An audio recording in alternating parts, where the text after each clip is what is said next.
about Ric Flair? I ask because Meltzer would say there's also clearly WWF interest right now in Ric Flair. And that just sort of jumps off the page of me that in late 99, there's interest in Flair. I think there's always going to be, when I say this, I think there was always interest in Rick for the long term. And what I mean by that is the role of Babe Ruth and that role of the guy that you could put in pretty much any situation, the best dressed man in the business.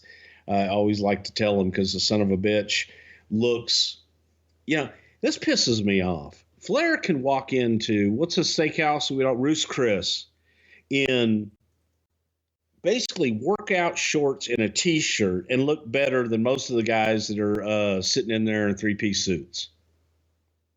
He just looks good in clothes. He always looks presentable and first class. So I say all that to say that, yes, there was talk at that point even of if Rick was looking for something, that maybe Rick could come in and be that ambassador for the WWE. And everybody respected Rick and liked Rick. So Rick was always floating, hey, my deal's coming up. Anybody out there want me? Can I get a better deal? And Rick also was under contract to WCW and AOL Time Warner. So I think it was mainly just talk. Let's keep it moving here. I know you're going to have fun with this. This is word for word from the Torch. A handful of indie wrestlers who had WWF tryouts lined up through Terry Taylor are reporting that they have been treated rudely by Bruce Prichard when trying to reschedule their dates. Of course, behind the scenes, Terry Taylor has just went back to WCW.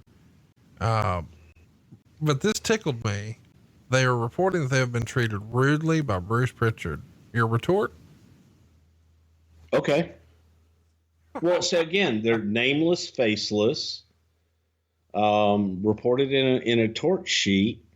The only name in there is the tryouts lined up through Terry Taylor. There becomes this issue when someone leaves that, oh my God, Jim Cornette, great example. When Jim left, well, people would go back and use Jim. Oh, hey, Jim promised me this tryout.